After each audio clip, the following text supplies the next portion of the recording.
Welcome in to the best in paranormal programming. This is Darkness Radio. I'm your host, Tim Dennis. Today is Thanksgiving, and I want to give thanks to, first of all, you, the listeners, who are listening to this program, and have this attitude of gratitude, which I have every day, but especially today. And as you're gathering around that Thanksgiving table today, sharing it with friends, loved ones, and everyone that you hold dear, I want to give thanks for some of the friends that I have here in the paranormal world, the people that I hold dearest in the world. And I wanted to spend some time with one of those friends today and just talk shop and find out what's going on in the paranormal world, especially on their side of the fence. So I invited a good friend, Lon Strickler, today to the program, and we're just going to talk shop and talk a little bit about monsters and cryptids. Lon Strickler is a Fortean researcher, author, and publisher of the syndicated Phantoms and Monsters blog. He began the blog in 2005, which has steadily grown in popularity, boy has it ever, and is read daily by tens of thousands of paranormal enthusiasts, investigators, and those seeking the truth. His research and reports have been featured on hundreds of online media sources. Several of these published reports have been presented by various television segments, including the History Channel's Ancient Aliens, Syfy's Paranormal Witness, Fact or Faked Paranormal Files, and Destination America's Monsters and Mysteries in America. He's been interviewed on hundreds of radio and online broadcasts, including multiple guest appearances on Coast to Coast AM. He was also featured on Destination America's Monsters and Mysteries in America television shows for the Sykesville Monster episode. Lon has written 9 books and is currently the host of Phantoms and Monsters Radio on YouTube. Also, I believe he's on Spotify. We'll check that as well. Lon was born and raised in south central Pennsylvania near the Gettysburg National Military Park and Battlefield. After living in the Baltimore, Maryland metro area for 40 years, he eventually moved back to his hometown in 2016. Let's bring in our good friend, Lon Strickler. Lon, how you doing today? I'm doing good, man. Thanks for having me on. Well, thank you for being here, and I appreciate you taking time out here on Thanksgiving to share a little time with our audience here. Let me clear this up. Spotify, the show's on Spotify, yes? I'm on Spotify, yeah. Great. And I encourage people to go over, check out Phantoms and Monsters if they haven't done so already. I can't imagine that there's people in our audience that haven't, but if they haven't, the show is highly entertaining, and you bring a lot of information to our world, my friend. In fact, I depend on your information that you bring to the paranormal world. Today, we're going to kind of go over what's going on as far as cryptids go, because it's been a busy few months. Oh, Loch Ness Monster. There's been Loch Ness Monster sightings in the last month or two. The big one we'll start out with, of course, Silverton, the Bigfoot sighting. That was what looked like plain as day on video, Lon. I want to ask you, do you look at that with a skeptical eye? What is it that you saw from your perspective? And tell me what you were looking at when you first saw that. Well, first of all, that area has had sightings before. It's pretty well known. There have been actually a couple sightings on that same train line that just didn't really get out into the public. But I know of at least 2 other ones besides this last one. Sure, I looked at it very critically at first, gauged the reaction of the people that were taking the video, and the location is pretty far out there, there's no guy just running around out there for the hell of it in a suit. But I have talked to a couple of people who are pretty close to what's going on in the Bigfoot world. And many of them, if not the majority of them, believe it's real. Really? Okay. Yeah. And, we took some close-ups of it and looked at forensically, tried to look at it. I believe it was an actual sighting. So, of course, you're going to get people who are going to be very skeptical of it and just, take it all and say it's just not real. But no, I believe it's a better than average authentic sighting. Here's what worries me, Lon, and I'll be blatantly honest with you. I mean, we do kind of kind of lampoon it a little bit, the inclusion of AI in everything, in deep fakes and whatnot. I really do worry about it when it comes to the cryptid and monster world, that deep fakes are so easy to produce now. Mm-hmm. How much does this worry you when it comes to the cryptid world, that people will want to, for lack of a better term, just rib people out there in the paranormal world and set up deep fakes so that they can get a rise out of people and set up something like that? And how much do you think will be put into the general populace to get that rise? Oh, I think all of us are wary of it. Even with the CGI and digital, beginning of digital, people were attempting to fake things. But for the most part, there are programs you can use to go deeper into it and to see if it is fake. And we have done that for the most part. And look, we've caught a lot of fakes. There's no doubt about it. I'm very skeptical of a lot of this stuff. More so with the cryptid canines as opposed to the Bigfoot, because there seems to be so many cryptid canine sightings that are so-called footage that's been created by AI or even digitally enhanced somehow. So, but normally we can dig that out. There are some real good ones out there. I will admit that. But I think the biggest thing is that when you're looking into something like this is to actually talk to the witness and dig deep into what they're saying, and if they're trying to embellish on it and such. This is something that we've been hearing from the very beginning with the Chicago Mothman sightings. People are saying, well, you're getting a perspective that just can't be real, and there's no video, there's no photographs. Yeah, okay, but there's a reason for that. And the fleeting sightings, people's shock of seeing it, being able to get a phone out and to get a photograph of this thing quickly. But the one thing that we have noticed is that people are not recreating or using AI to make claims of being able to see these things. So that tends to make me believe that people just are not, lying about this for the most part. And of course, when you talk to the witnesses, you got only anecdotal evidence. You really got to dig deep into it and to see how they react and then see if they embellish. And of course, you're going to get people to do that.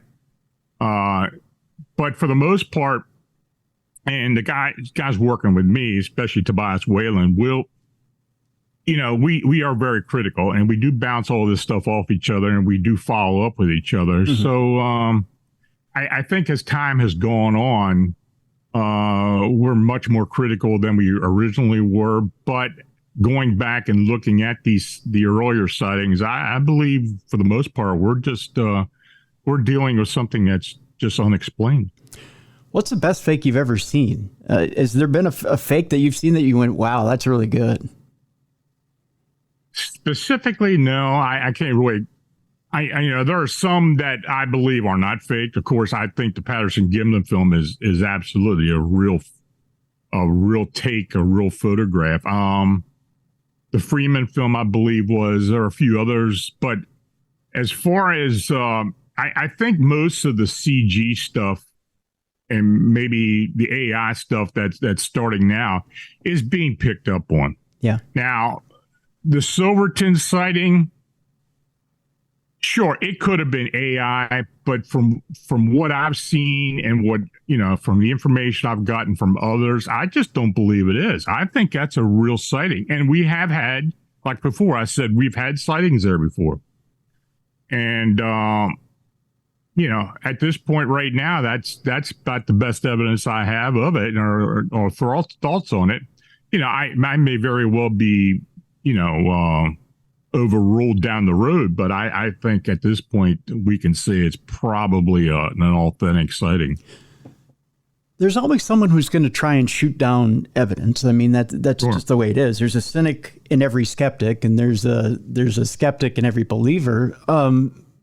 But with me, when I sat down and I watched the Silverton footage and what little was out there as far as mainstream coverage, the mainstream coverage of it was very much, I don't want to say skeptical. At first, they took a step back as to, well, what exactly is this thing and what are we watching? And then whatever little commentary there was on it seemed to kind of be the old, side arm in the ribs. Oh, well, maybe he was looking for food, or maybe he was trying to set up a picnic, or, kind of laughing it off to get to the next story. It was just an addendum at the end of a newscast. But to me, as I sat and I watched in depth with the footage, I thought, man, this is slick. It's really slick. Down to, at one point, there's a pan of the footage, and I'm thinking, this is really, really slick. And to me, I skeptical, never cynical. I went, is it too slick? Now,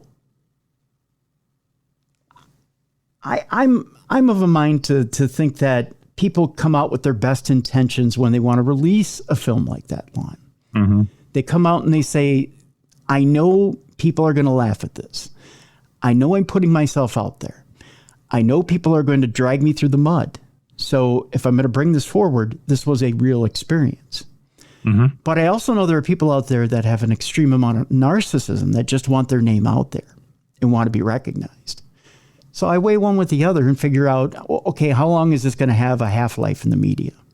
Yeah. With us, with the paranormal public, it still has a half-life. Do you think people have already, in the mainstream, forgotten about this? Have people moved on? Well, for the most part, I think they have. But I think it's going to be referenced a lot, especially within the community. When other evidence does come forward at some point, and it will, I mean, there'll be other photographs and other videos, it'll be used for the comparison. As far as, well, on both sides. I mean, a comparison as to possibly being real, or a comparison to being AI or some type of fake footage. So, and of course, that's what they do with the Patterson Gimlin film. It's always been kind of set as the standard, but of course, you've got other people who do not believe it's real, who don't believe in the Bigfoot phenomena overall. But I think it'll be part of the vernacular. We'll see. I mean, it's test the time thing. But as technology increases and starts to get out there more and more as far as consumer grade, and then start, I think more and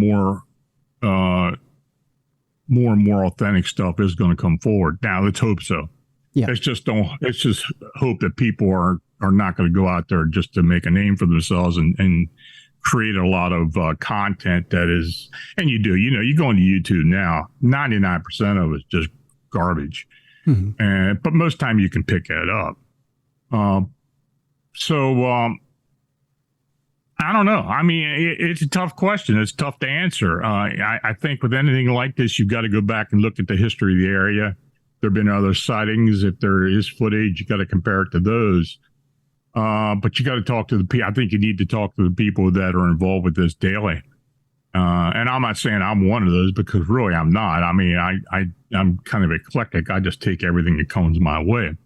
But it's part of what I do. But I think for what I've seen in the way I've talked to people and what the feedback they're giving me, I think it's better than 50-50 that it was an authentic sighting.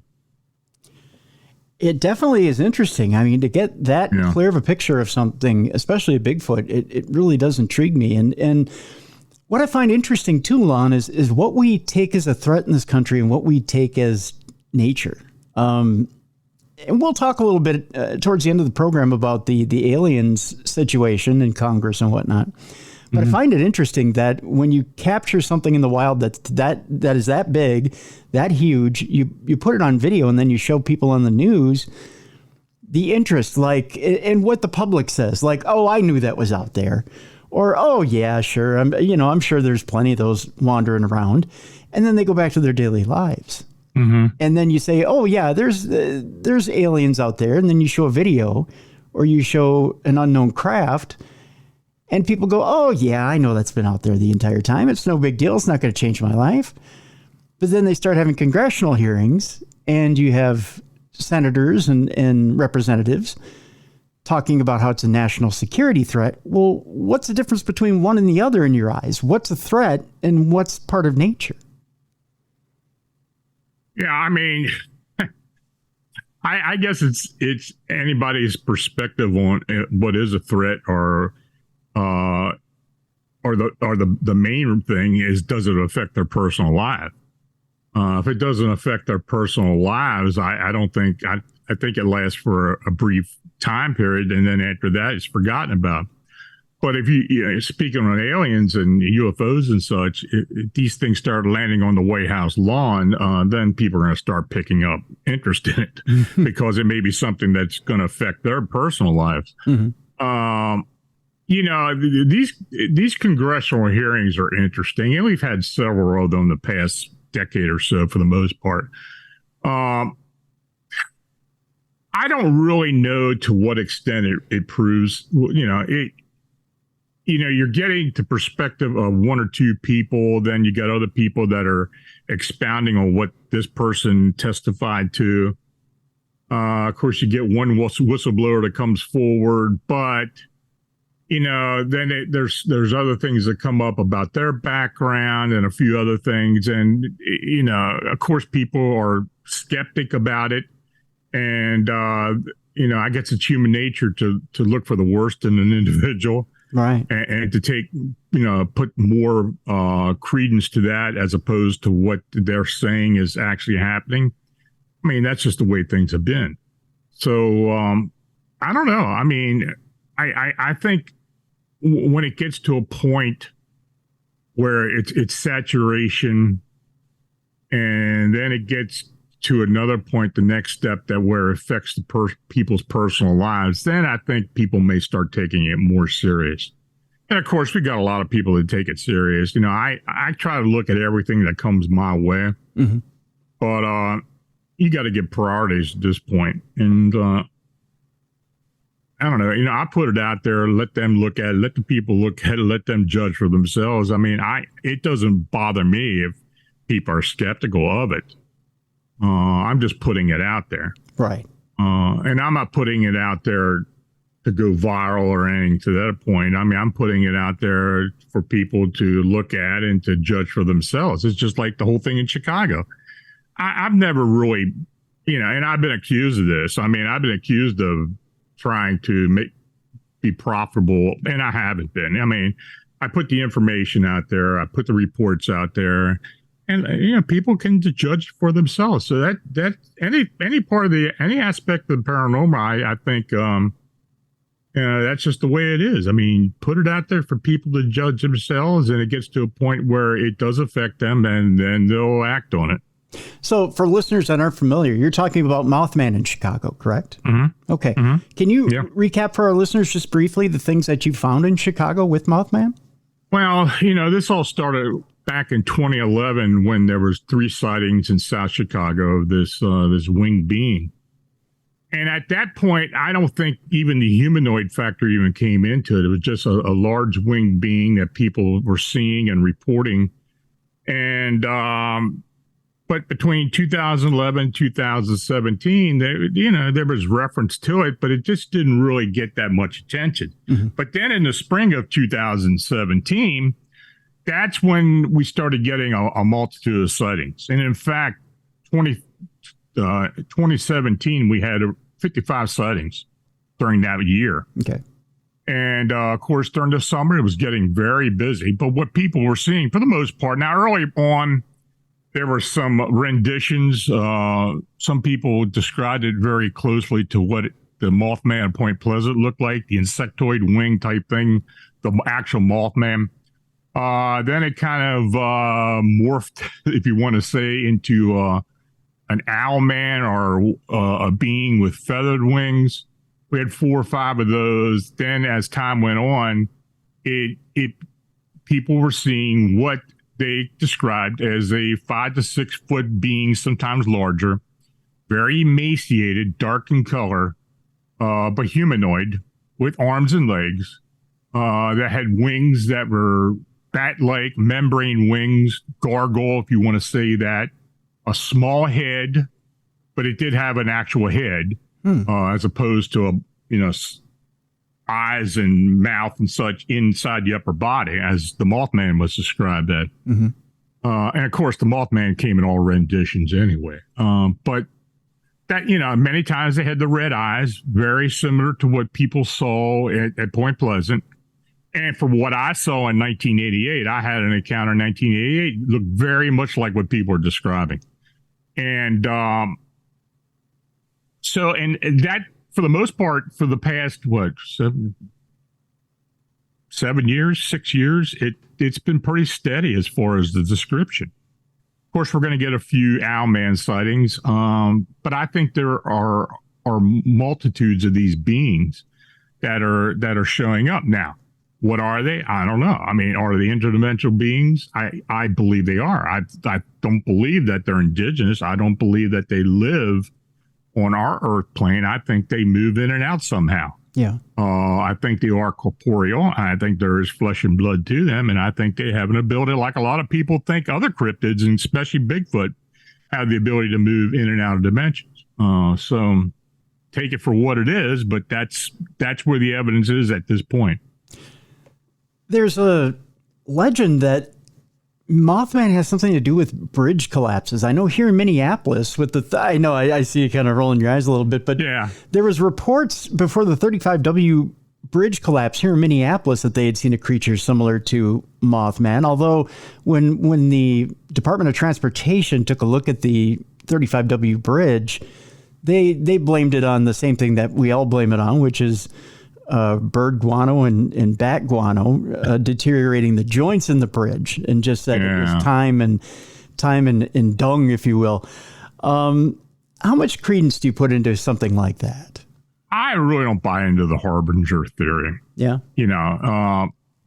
Many times when people come up with this, we saw something, a large winged being before the actual disaster. Well, it's usually after the fact. It's not people reporting it beforehand. Yeah. The Minneapolis bridge collapse. I have talked to several people that were around the area at the time. People who had just been on the bridge, and I really looked deep into it that first maybe a year after it happened. I couldn't come up with any evidence that anybody saw anything. Okay. The same with Fukushima, with the nuclear plant. So, the only incident that I believe has some fact of something being seen before the destruction was at Chernobyl. And there were reports of a large black winged being being seen above the reactor up to a week beforehand. And it was documented, and there were a lot of people that had seen it. I actually talked to 2 people who lived in the area, lived in that town, that did report it, that did see it. So I think that's the only example we really have. I've got a lot of anecdotal evidence that people have seen things, even accidents that happened up to a century ago, or Mm-hmm.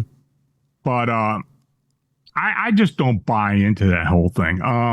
It's usually after the fact. And I think, you look at Point Pleasant, the Silver Bridge collapse. That was December 1967. Right before Christmas, you got a small town. And you've got 46 people that die in a small town because of a bridge collapse. Was there a winged being seen above the bridge trying to warn people of it? Or maybe the whole year beforehand when these sightings were going, was this thing trying to warn of a disaster? I don't know. I don't think so. John Keel kind of expounded on that whole thing. Yeah. And him being a journalist, of course, I talked to John Keel years and years ago about it, and he kind of acknowledged it, it made a good story. Of course, the Men in Black and the other UFO sightings, a lot of weird stuff that was going on around there in Mason County. I mean, the Mothman Prophecies had a lot of that in there. Right. The book was good. The film wasn't. But, yes. You go by that.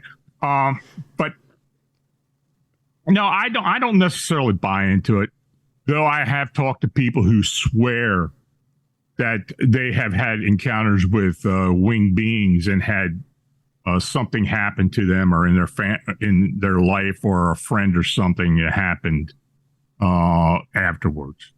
So interesting. Take the good and the bad. That's true. Very much so. Tell you what, Lon, we'll take our break right here. When we come back, let's talk a little bit about an article you have up on phantomsandmonsters.com about the Sykesville Monster, if we could, just briefly. And then when we come back, we'll also jump into the alien issue a little bit more. I want to talk to you a little bit about exactly what it is we're expecting, or what we should expect down the road. We'll talk about that as well. Our guest is Lon Strickler. We have links up for you to check out Lon, his material, his blog, which is out there, and he does a very good job keeping up with his blog. We also have links to Phantoms and Monsters Radio, so you can take a listen to Lon's program. We encourage you to listen to Lon's program. Check out everything that is Lon Strickler. He's got a lot of good information out there, folks. When we come back, more with Lon Strickler here on the Best in Paranormal Programming. This is Darkness Radio.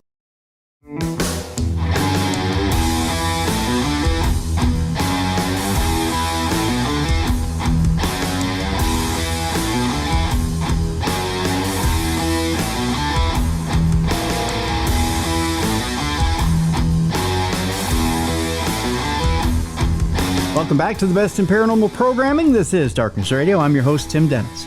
Our guest is Lon Strickler, and we're talking all things cryptid today. I want you to check out the links for Lon in the description of this program. We're talking about Phantoms and Monsters, the blog, the radio show. Lots of good stuff out there that Lon has. He also has 9 different books out there, and we've got links to everything in the description of this show. Lon, before the break, I teased that we were going to talk about the Sykesville Monster encounter. You've got it on your blog there at phantomsandmonsters.com. Can you tell us a little bit about the Sykesville Monster and what's so different about this cryptid, other than that differentiates from others? I don't know if it really differentiates from other hairy hominid sightings. My encounter was in May 9th of 1981 outside of Sykesville, Maryland, on the South Branch Patapsco River. I was fly fishing like I did a lot of at the time, and at the spot where I was at, I was actually been there many times before. But as I was in the river, standing in the river, fly fishing, I saw a dog across on the other bank, and it was very close. I mean, this part of the river is very narrow. So I was matter 20, 30 foot from the actual bank itself on the other side. Anyway, I saw this dog, didn't pay much mind until the dog yelped. And when the dog let out the yelp, I looked across the way and I saw something stand up into the high weeds. Now, it was dark, it was hairy, and I didn't know what I was looking at. But when it stood up, the weeds came about mid-torso, and I could see that this thing was huge. And it started walking to my left and walked out of the weeds and came out onto the bank of the river at the bend and stood there, and we just locked eyes on each other. And this thing was anywhere from 7.5 to 8 foot in height, dark brown in color, matted hair, a lot of it. Definitely male, had genitalia, was visible. It was the face was very distinguishable and looked more human than ape. And of course, I had the real deep set eyes and the large brow ridge, and it had somewhat of a conical head and dark skin, but it was underneath the hair. Mm-hmm. And it was making a ticking sound. And what I gathered later on down the road, I think it was gnashing its teeth, almost like a nervous tick seeing something else. I don't know. I did get a brief whiff of some type of fox urine odor. Okay. which I was used to because I used to use fox urine to mask my shoes when I used to go deer hunting. Okay. But I was very close to it. I was about 40 foot away. We were very close. And I'm standing there in the water with my jaw in the water because I'm looking at this huge thing.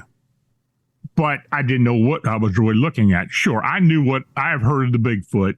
I knew about, I wasn't an investigator. I wasn't into cryptozoology. I wasn't looking into any of that. I was mostly just doing paranormal stuff as far as hauntings and such. Yeah.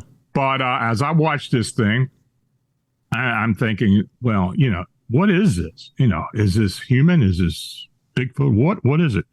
If I'd have had a gun, I doubt I'd have shot at it because it looked so human. Wow. But we watched each other, looked at each other for about 10 seconds. It turned quickly and walked swiftly up into the woods.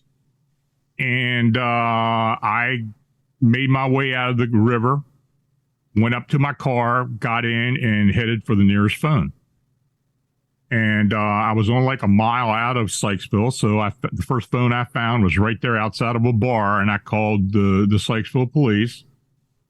And I told the woman, the dispatcher, what I saw. And with all the giggles and everything behind the scenes, I'm thinking, well, she's telling me, well, go back and we'll have somebody meet you there. Well, I'm thinking to myself, why the hell do I want to go back there? Right. Yeah. But I said, okay.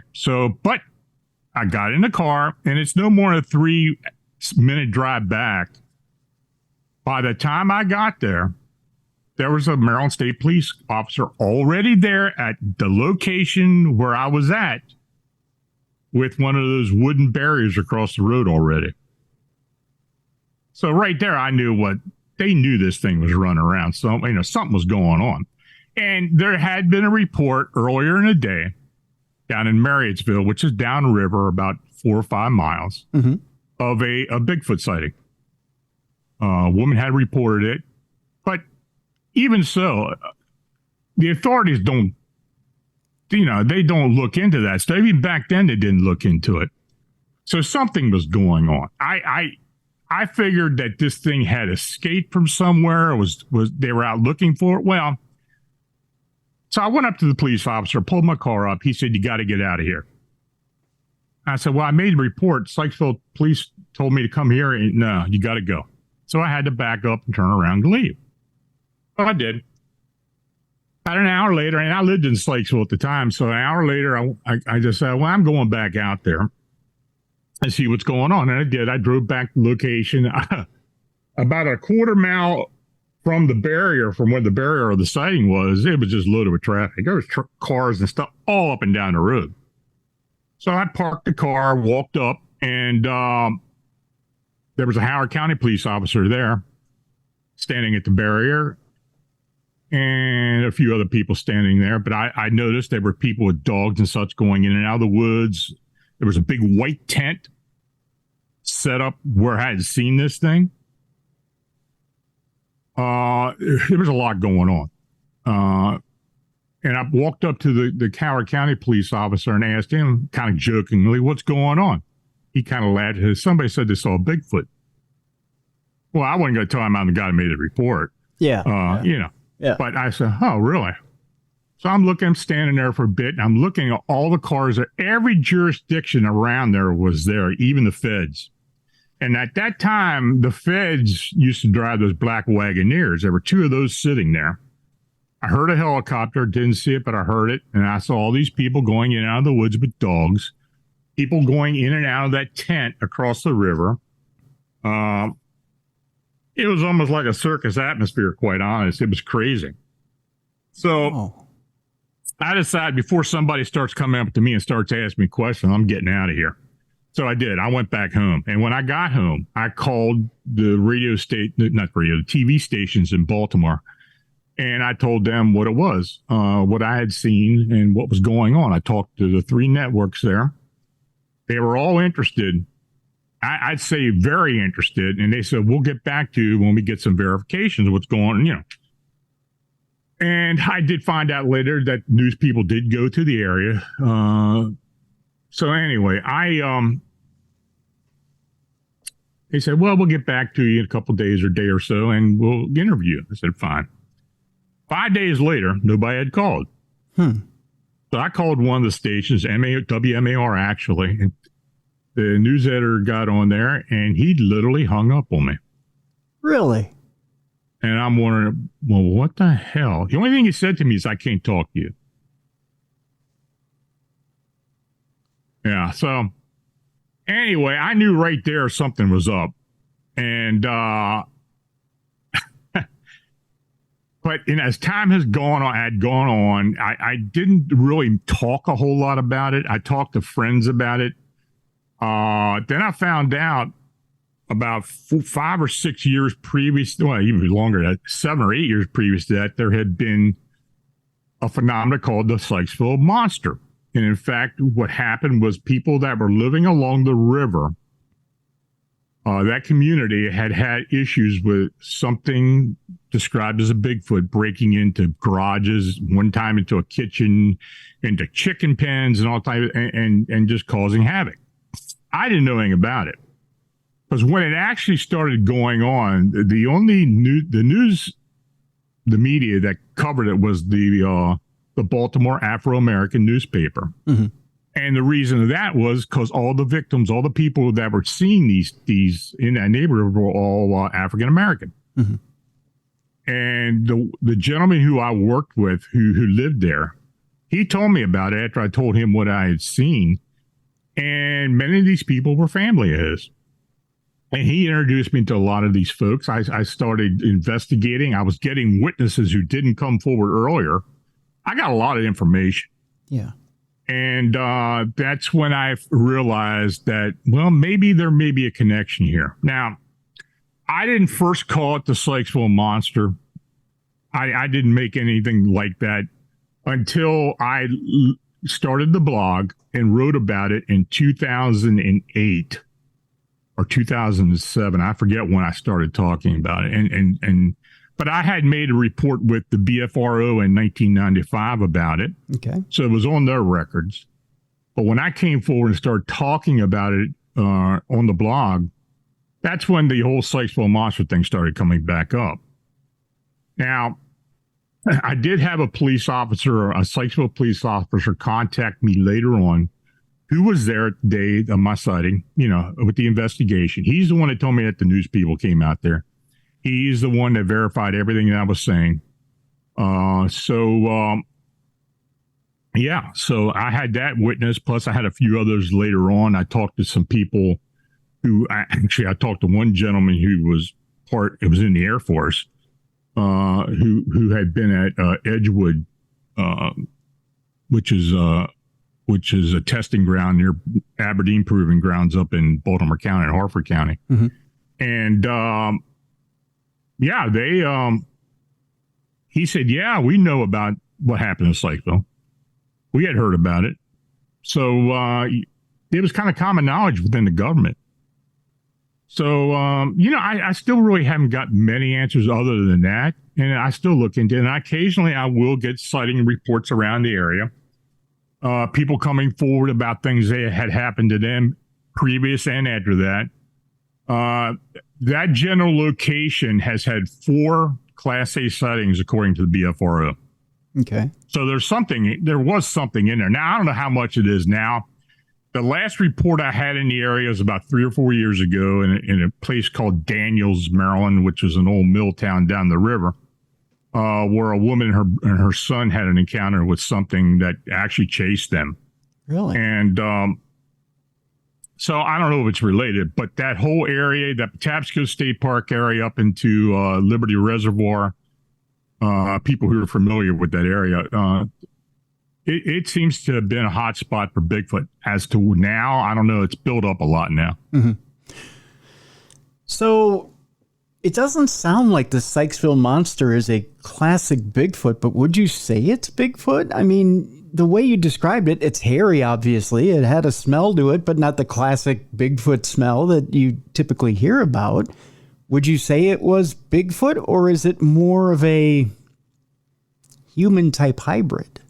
When you look at the sightings nationwide or even North America wide, let's put it that way, mm-hmm. You've got areas within in the Pacific Northwest, Florida, around the Gulf, of possible indigenous beings. Mm-hmm. These creatures do seem to have family groups. They do seem to live in the wild. They do seem to be indigenous beings. Other areas here in Pennsylvania, Maryland, the East Coast, the upper Midwest, other places where Bigfoot's reported, I think they're interdimensional beings. And most times when you see them, you don't see a family group or a group. You see one individual. Right.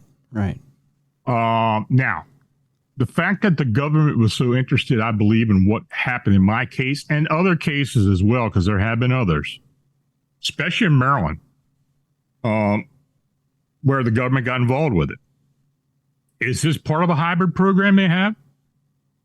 Who knows? Maybe it was an escapee. I do have some testimony from an individual at Edgewood who stated that a whole bunch of them had escaped at Edgewood because there was a facility there where they were. I don't know how true it is. The guy's credentials, I checked on it. He was ex-military. He had clearance and all that other stuff, and he panned out. But, you don't know the story, how true it is. Yeah. There's a lot of iterations here, but maybe one day I'll go deep dive into it and write about it. I don't know. But I need to gather much more evidence, and we'll see. But I believe that I think most of the sightings of single individuals are interdimensional beings. I really do. Now, how long they're here? Are they here to hunt on some occasions? Possibly. Is that the reason why we're not getting bodies or more physical evidence than what we do? Because we get sightings everywhere. Yep. But we just don't come up with any physical evidence that proves that something's out there. Even in areas where I do believe that they're indigenous, we just don't get the evidence. We don't have a body. Yeah. So who knows? When you were in front of it, and you're bringing up, the fact that it could be a transdimensional being, did it look like it had a corporeal body too? Like it was flesh and bone? Like you were standing in front of, through it, obviously. Yeah, it was making noise. It was, when it was walking, you could hear it on the gravel bank of the river. Yeah, I heard it. I mean, it attacked that dog, and, I heard the dog yelp. Okay. Dog reacted to it. I think it hit the dog. So, and when it walked away, I heard it walking. I mean, I was that close to it. So I think it was corporeal. Yeah. It's got physical form. Yeah. Or at least it's able to go from a non-physical to physical and back again, if it has that ability. Well, I think these creatures, as well as a lot of cryptids, have other abilities as well. There's something that's been going on more so in the past decade or so. But since the Predator movies, and I say Predator movies, people know what I'm talking about, the Glimmerman effect of this, some type of cloaking. First of all, I've been trying to find out how the concept for that screenplay ever came up. Did somebody who wrote it actually talk to somebody, or he had a personal experience himself with something like that? Well, people are seeing that same phenomenon now. And it's getting reported to us. We're actually in the process of writing a book about the whole phenomena. Really? And me and another gentleman are going to be doing that at some point. And but we've gotten that many reports that we're going to be able to put into a book. I don't know how much hypothesis we're going to be able to do or what we think it is. But I think just from what I have heard and seen, and we do have some photographs of possible Bigfoot morphing into this type of cloaking that looks like glassine looking, or what we call the Glimmerman effect. Yeah. Crazy. Yeah. And that brings up an interesting point, that along with Bigfoot, you generally see, I shouldn't say generally, we've had other guests on that have said, where you see Bigfoot, you may see a flying saucer, you may see a craft. Is that common in the people you talk to when you have seen, you've had people who have seen a Bigfoot? Have they seen a craft close behind? It's not common. It does happen. it's been documented. Stan Gordon documented early on back in the 70s during the UFO flap here in Pennsylvania in particular. But there have been sightings of Bigfoot around the same time as UFO or craft sightings. Mm-hmm. But the one thing that we do notice more so now, and it's increasing as time is going on, that we're seeing more aspects of the paranormal associated with the Bigfoot sightings. The most common are orbs. Yeah. And we're getting reports of orbs associated with Bigfoot sightings more and more every day. Now, how are they associated? Is it something like a portal opening up, or is there some type of energy that's released with the portal, or is the Bigfoot doing it themselves? We're getting it with some cryptid canine sightings. We're also getting reports of people seeing these things corporeal that vanish into thin air. I mean, are they going into a portal, or do they have the ability to cloak? There's a lot of different things going on. Now, I'm not saying that this stuff didn't happen before. I think people are just more open-minded to talk about it as opposed to years ago. Right. And I think that investigators need to delve into it more as well. For the most part, people that are interested in Bigfoot aren't interested in other parts of the paranormal. Mm-hmm. And, when they're interviewing, they just kind of shun that stuff away, and they don't really take it as part of the sighting. It's like an incidental thing. Well, I'd say most sightings that I have of anything cryptid have other factors involved with it. Be it UFO sightings or orbs or even paranormal phenomena, hauntings, all kinds of stuff. There's a fine line between all these things, I believe. And, as time has gone on, as we've looked into areas, especially local, there's always seems to be something tied in with it. Yeah. Do you think it's time for apers to kind of give up the ghost on the fact that it's just a form of gorilla, that they should kind of expand their horizons and start taking a better look and keeping their eyes maybe to the skies when they see something like this? Yeah, I think they just can't. It can't be tunnel vision. They've got to expand out and be open-minded.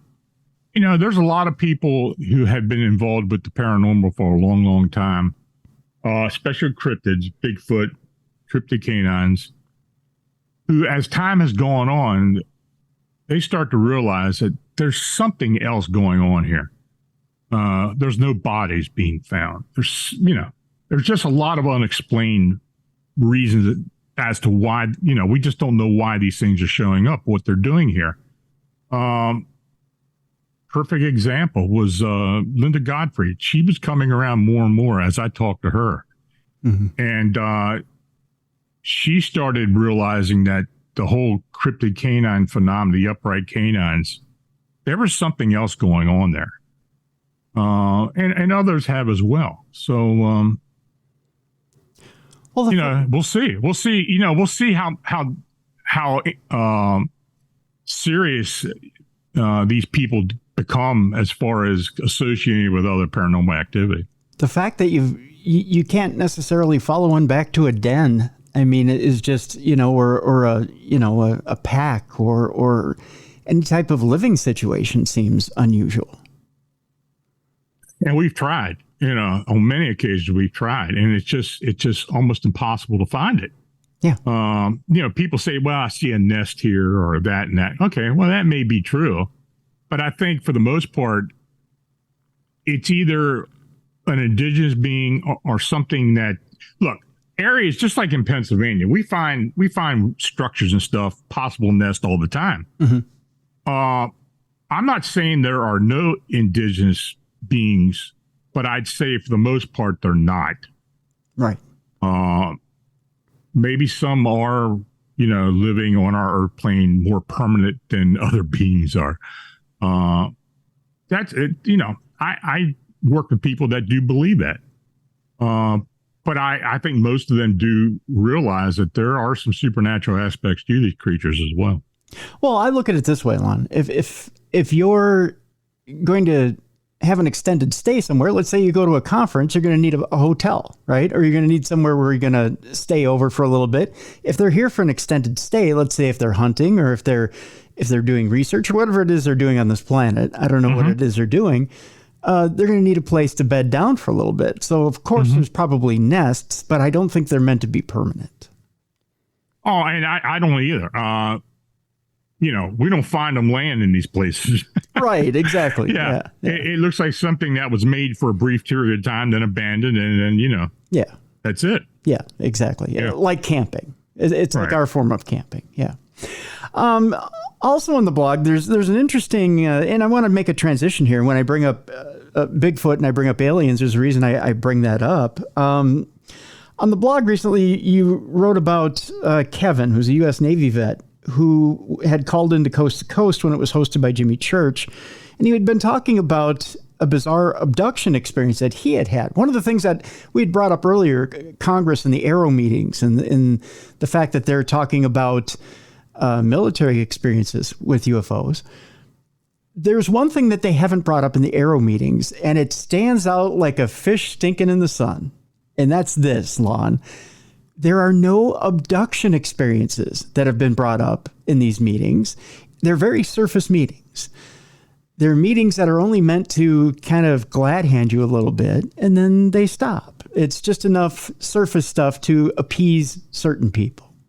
I'm curious what your takes are on these meetings, and what you think of these Arrow meetings.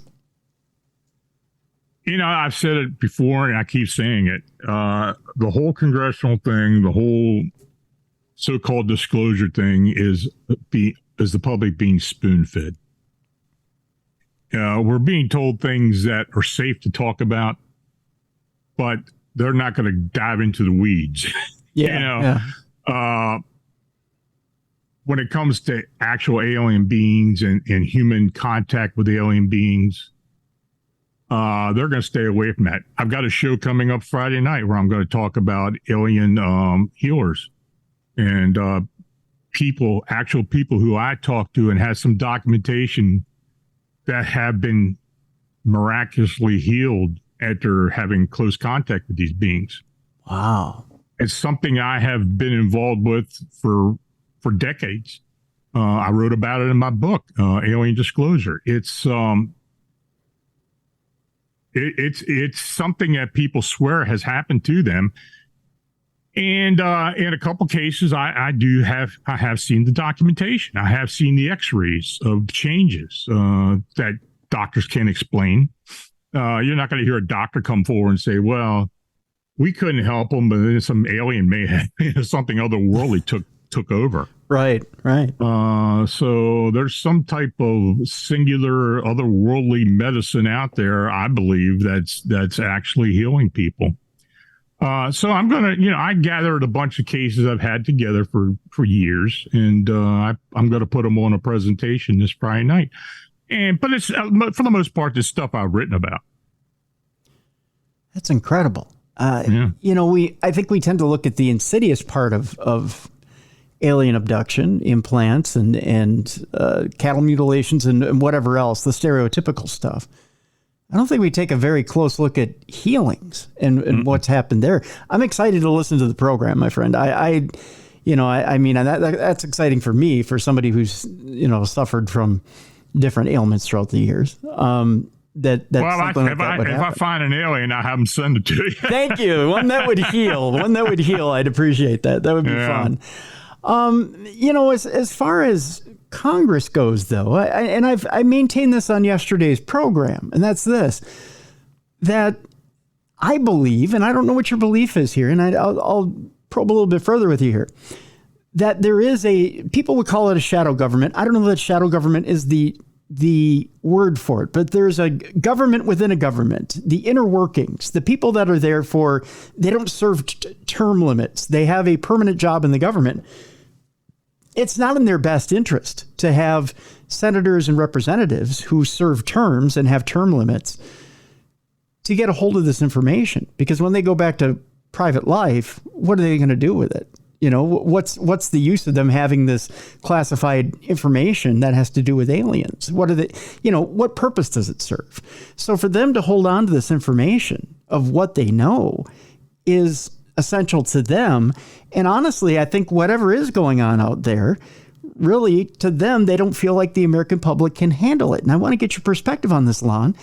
Is this information that the general public can handle?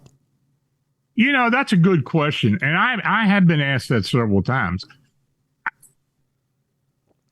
You know, I think overall the public, and I'm just not talking United States or America, I'm just talking worldwide. I think we're much more resilient to something like that. Okay. You know how it is. You know how it was. Look, World War II, you know, we were attacked by the Japanese. You know, things looked bleak, but, you know, people stuck together and fought it out. I think in cases like this, it may very well happen. I mean, you remember Reagan's speech to the UN where he came out and said that, you know, if there was an alien invasion, that the world would stick together and try to take care of it. Yeah. I think that's probably what would happen. Now, as far as people that are involved in the government and that are surviving off of Black Project money, yeah, they probably don't want a lot of it getting out. And of course, these people that do come forward, these so-called whistleblowers, you know, you got to look at what their objective is or why they're doing so. But you know, I take all that with a grain of salt. I do. I have talked to people who, especially elderly people who are on the deathbed confessions, who talk about this. And it's always in the back of your mind, what's the motive behind this? Are they really trying to help humanity by coming forward with this? Or do they just want their name out there for prosperity? I don't know. It's hard to determine. But you know, you had talked about the recent, you and I talked about this earlier, the recent whistleblower who'd come forward with the David Grush. With the test, coming forward. I don't know what his motives are. I really don't. Do I believe him? Maybe to an extent, because there's a lot of it stuff I've heard before. You know, people that are involved with the paranormal, especially involved with abductions and in UFO activity, I mean, investigators like just us. A lot of this stuff that's new to the public, we've heard before. We've heard it from a lot of different channels. Now, you know, when you hear it, you got to wonder, well, okay, maybe they saw something, you know, everybody has their own interpretation of what they see and what happens. But what did they really see? And what is their motive? Why are they coming forward? So as far as in his case, I don't know. I think as time goes on, we'll probably find out more as to what his motive was for coming forward. But it's hard for me to believe in most cases that are people trying to do so not to make a buck. You know, Lon, what's interesting is somewhere in here, you know, David Grush has kind of gotten lost in the weeds a little bit. There was a kind of a catch-22 here. Keep in mind, he used to have a very high clearance in the government. When he resigned from the government, he lost that clearance. They wanted to get him in a skiff, a top secret area where he could reveal some of the stuff he had. Mind you, he had lost that clearance. So they go to reapply for a clearance for him to get in a skiff and tell investigators what exactly he knew. Magically, he can't get that clearance anymore because somebody's denying him that clearance because he wants to whistleblow, right? I find that funny. I mean, ironically funny, not ha-ha funny, but ironically funny. My question, you know, it's a motive, I think. Yeah. Right. But now they're saying that he's got motives and maybe there's some questionable things now in his background. He's only been out of the military and out of his job for about 2 to 3 years. What can you do in 2 to 3 years? It's that questionable. I mean, that's who knows? That's the deal. Who knows? Right. So, you know, does he have ulterior motives, like you pointed out, or are they altruistic motives, or are they pure motives?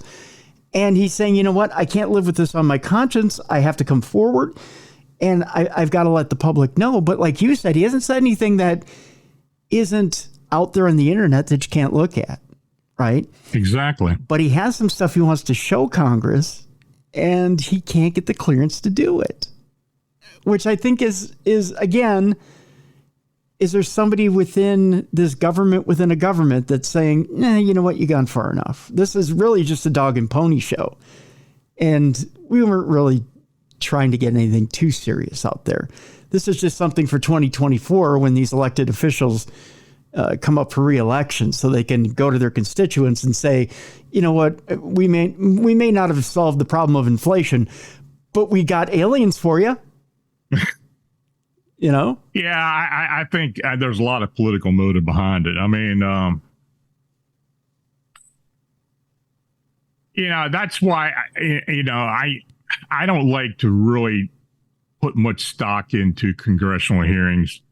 I'll watch them. I'll take it under consideration. But like you said, they don't delve into what really people really want to know. Yeah.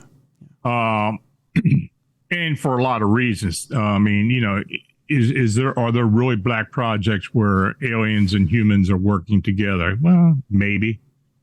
Hell, I've reported about it a lot of things that have come out. Mm-hmm. I don't know if it's true or not, but I take what I get, try to distinguish what I believe is truth and fact, and put it out there. But who knows if it's true or not? It's just like the day I posted something about this whole thing in Peru with these so-called aliens in this village. We just read that story yesterday. I think there's something going on there. Yeah. But, with a lot of instances, especially in South America, where these governments are looking into something, the CIA and the U.S. gets involved with somehow. They get their hands in it, and it kind of gets covered up. Now, I don't know if that's what's going on there, but I find it interesting. And, this is like the third update I put about this, because more and more comes out. Sure, most of the sources are coming from the British tabloids and other tabloids, but right, you got to look a little deeper into that. If they're the only ones that are doing the reporting, you got to take it for what it is and try to distinguish what's truth and not. And but I personally do believe there's something going on there now. What it is, to what extent, and we don't know. But there's been a lot of situations like that over time. Especially down in South America. South America has some of the craziest ufology stories and cases that occur. Yeah, they do. Yeah. Yeah. Go ahead. What were you going to say? No, I was just going to say, I mean, and they do come out, but there always does seem to be a U.S. factor in those, So I don't know. We'll see. That story you're talking about in Peru, we brought it up on Supernatural News yesterday, and it freaked Bruiser out. He was like, and you're talking about a professional wrestler who's getting freaked out there, just had hip surgery. Doesn't get freaked out very often, but he was like, face peelers. I said, yeah, and the first thing he said that sounds like a Black Ops thing. That the whole thing sounds like Black Ops. It doesn't sound like, although they tried to make it sound like some human alien hybrid type action. He immediately says this sounds like a Black Ops operation. It especially when you hear something as being described as wearing armor. Yeah. And there's a lot of weird stuff, like you said, happening in South America that's not above board. I mean, you've got drug trades all over the place. You've got other governments that are trying to infiltrate the border down there. I mean, I have some friends in government, too, that'll tell you stuff that'll curl your hair, Lon. I mean, I've heard a lot of things. It's almost like it's a U.S. government playground down in South and Central America. Yeah. It's kind of used for ulterior stuff. And, look at the drug trade all these years. The CIA and other agencies have been involved with a lot of that. It's making black money. That's the way they'd make it. I mean, yeah. If you can't get it from the government, you make it yourself somehow. Yep. It's not above board, but Yeah. So, yeah, I think there's a lot to that.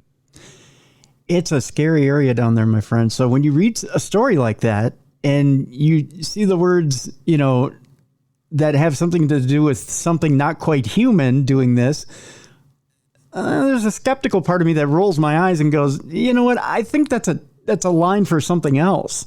Mm-hmm. Like it's a cartel, or it's a offshoot government faction that's made to look like a cartel. Or something that's more human based that needs a story in order to cover itself up. Mm-hmm. I think there's a human explanation for that. I don't know. I don't know how you feel about that, but I don't know. From what I have seen, even though it's nothing that I can get direct information from, it does seem that people have been injured as a result of some of the stuff that's been going on down there. There has been physical contact. How true it is, I don't know. Yeah. It's you're only going to get so much information out of it. So yeah, very. It's a fun story, and it's something that you get it, you look at it, and say, I can put it out there for my people to look at, my readers. And let them determine what's really going on. And that's why, I'd say 99% of what I do is, I try to present the stories, the sightings, the encounters, and what people report. I try to figure out if it's true or not. If I know it's not true, I'm not going to put it out there. Yeah. But if I think there's some scintilla of evidence there or some truth to it, I'll put it out there and let them decide for themselves. Absolutely. Well, folks, we've got links to phantomsandmonsters.com, to the blog, to the radio show. And man, you've got a topic tomorrow night that I want to tune in for, Lon. Alien healers. Wow, that is so exciting, my friend. I'll tell you. So we've got links to all that in the description of the show. Lon, I want to thank you so much for being with us today. Well, thanks for having me, Tim. It's always great to be with you. Thank you, my friend. I'd like to thank Lon Strickler for being my guest today. Again, the links are in the description of this program. Phantoms and Monsters, both the blog, the podcast. It's great stuff, folks. Very informative. Lon always brings it on every episode. And in his blog as well, you want to check it out. He's had decades upon decades of experience and brings a lot to the table. You're going to want to check out his stuff. So I want to thank Lon, first of all, for taking time out on Thanksgiving. Second of all, for bringing his knowledge to the table today on Darkness Radio.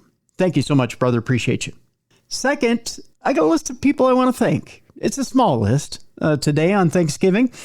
First of all, I want to thank you, the audience, for being here on Thanksgiving. I know it's a day of food and family and fun and football. I know some of you don't want to watch football. For those of you who aren't watching football, the new movie Thanksgiving is actually a good way to spend Thanksgiving if you want to be scared and have jump scares and all that other stuff. I hope you got a chance to see that movie as well. Speaking of movies, there's a couple of people I want to thank. Allied Marketing and Niemer Fieger for all the movies this year that I got to review for you. Thank you to those two organizations for letting me see all those movies and screen all those movies, and especially the programs that are on some of the streaming apps that you get to see. I want to thank my friends over at Granite City Comics. They've been most generous. By the way, if you go to granitecitycomics.com, use the code DARKNESS, you can get 10% off at Granite City Comics. I want to thank our sponsors. By the way, Lumi Labs and Microdose Gummies are coming back on the program as of the beginning of the year. So be sure to visit microdose.com. I believe you can still use Darkness as a code. Try it and see. But I believe you still get a discount at microdose.com. But in all seriousness, I want to thank, first of all, my good friend and co-host, Beer City Bruiser. And if I can be frank for a moment, Beer City Bruiser came along at a very dark time for me. And he really did. It was a small miracle. Come along and kind of pick me up by my own bootstraps and say, you know what, we're going to do this. We can do this. And we're going to make it good. And we're going to have a good time. And I've had the time of my life since he walked into my life. And I think we put together a darn good show. And I'm speaking this publicly. I'm going to put this out there to the universe. Universe, let me hit a Powerball jackpot, because I would love to make this guy a millionaire. I would. He'd be the first one I'd pay. I'd pay him. I'd put him on contract long term, and I'd make this kid a millionaire, because there's just not enough money in the universe for what Beer City Bruiser does for the show. I'm just stating it. He's amazing. He's an amazing talent, an amazing guy. And I just, man, the things I'd do for that kid if I had the cash, I'd tell you. He's an amazing, amazing talent. And I just can't thank him enough. I hope he hears this message. I really do. I want to thank Mally Fox, who's been an amazing friend, amazing colleague, amazing co-host over, gosh, what's it been now, Mal? It's been over a decade.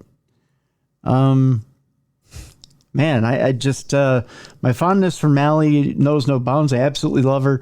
She's my sister. She's amazing, and I love her so much, and I appreciate her being there in every single pinch. So Mally, thank you so much.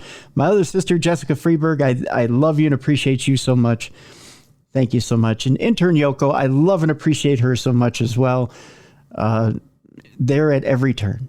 So I've got these wonderful people around me who support me and continue to prop me up and keep me going. You have no idea. It's not a solo effort. It's a team. You have no idea how much is put into the show and how much it takes to keep it going. And not only you folks out there that keep me going, but it's this team that keeps me going behind the scenes as well. And my family, of course. My family, want to thank them as well. My mother, who listens to every episode and thinks that every subliminal message is about her. It's not, Mom. Relax. There's no subliminal messages being made about you in the program. It's just all in good fun. There you go. Also, other people I want to thank. My doctors, believe it or not, who keep me going. Doctors Schuster, Tasma, and Bading. Yes, they keep me propped up and keep me on the air. They're not Elvis doctors, believe it or not. They're actually good doctors. But they keep me as healthy as can be and keep me running and keep me able to do over 150 shows a year, folks. That's right. It's a grind. And my Uncle Bob, who's part of that family I was telling you about, told me one thing before I started this whole deal over 35 years ago. And that's this. He wrote me a letter. I won't tell you everything that was in that letter because it was deeply personal. But in that, he said that you need to maintain certain things in order to be a broadcaster and do this long term. He said you needed to look out for the physical, the spiritual, and the mental. And in that, the physical goes a long way. And my doctors have helped me maintain a physical presence in this world. I didn't take care of myself for a lot of years. And I'm learning in my old age that that's important. And my doctors have gone a long way to show me exactly how to take care of myself. So I want to thank Dr. Schuster, Tasma, and Bading for helping me in that. I've got some friends in the paranormal world and in the true crime world that I want to thank as well. Jeff Belanger, Brad Blair, Lon Strickler, who's on the program today, Tara, Alan Warren, Jason Hawes, Ian Punnett, and Rocky Stucci, although he may not know this, but he keeps me laughing every day with his Facebook posts. I miss you here in the Twin Cities, bud. I know you're down in Texas, but it's kind of hard not having you here in the cities, but I see you virtually and you keep me laughing. So it's good to have you. Good to have you around. Also want to thank the folks at Warner Brothers Discovery, who keep an amazing array of guests around for us. The folks at Wild Blue Press, who do the same. Megan Beatty at NBC Communications, who's given us an amazing amount of true crime authors lately. Inner Traditions Publishing, who gives us great paranormal guests, as well as Llewellyn Press. And again, I mentioned Allied Marketing and Niemer Figure, who also come through as well. There's a lot of folks out there I know I'm forgetting, and I don't mean to do that intentionally. If I didn't mention your name, it's not a slight. I have a lot of friends, a lot of people who influence my life. I want to thank Spider Baby too. I haven't thanked Spider Baby today. So Spider Baby, you get the rub, buddy. You're there. There are a lot of people in my life who make my universe go round. And I don't always remember everybody, and that's my fault. It's not your fault. 7 concussions and post-concussive syndrome will keep a lot of those people from being mentioned today, and I apologize for that. It's nothing personal. But I am thankful, and I am grateful, and I have this attitude of gratitude, especially on Thanksgiving. And when I observe the holiday, I think of everyone, past, present, and future, the people that will eventually come into my life, that will shape and help me become a better person. And I thank you all for that. There's been a lot of growth in the last couple of years, a lot of growth. And I thank you all for that. I thank you each and every day, whether you know it or not. When I wake up in the morning, I say a small prayer, thanking everything and everybody that's come into my life. I do it before I go to bed. And I keep myself open to the universe that good things will continue to happen. And I hope that those good things happen to you today. Whether you be alone listening to this podcast, hoping that good things will come your way soon, or if you're about to go visit family and have a wonderful meal. Or maybe it's an embarrassment of riches for you, and you're going down to a shelter today to share that embarrassment of riches with someone. I hope that you're using your influence today to help someone else. Thanksgiving especially should be a time where we're reaching out to others and spreading the wealth of self. We should be a light in the darkness for others today. Today should be that day where we reach out to somebody and spread a little bit of love and kindness and let them know that we're truly thankful for this existence on this crazy rock that we call Earth, because it is such a short amount of time. And we only have that short amount of time to let each other know that we matter. And that's how I'll sum it up today. Go out, eat, be merry, watch some football for Christ's sakes, and I don't know, go out and boo Kirk Cousins. There's your negative for today. That'll do it for today. I love you guys. That's it. I'm going to go get in a turkey coma and cheer on some football and maybe throw something at the screen. And we'll see you next week. We got a great week of shows coming up next week. I'm going to by the way, before we go to the events page, darknessradioshow.com. Find out how you can watch Beer City Bruiser this weekend. He's going to be wrestling. First time since hip surgery. Title Match Network. WrestleCade. I'm going to sit I almost said my fat ass. I'm going to sit my fat ass in front of the TV and watch Beer City Bruiser this weekend. Please be careful, Bruiser. Please. I'm a little worried, buddy. But please be careful. He's going to be producing wrestling this weekend. He's going to be wrestling himself, his return to the ring. WrestleCade. Go to darknessradioshow.com. If you're in the Winston-Salem area of North Carolina, go see him in person. If you're sitting at home, please watch him at home. Cheer him on. Get on his socials. Let him know you're behind him. Let him know you love him. And let's go, Bruce. All right? We'll see you next week for the best in paranormal podcasting. This has been Darkness Radio.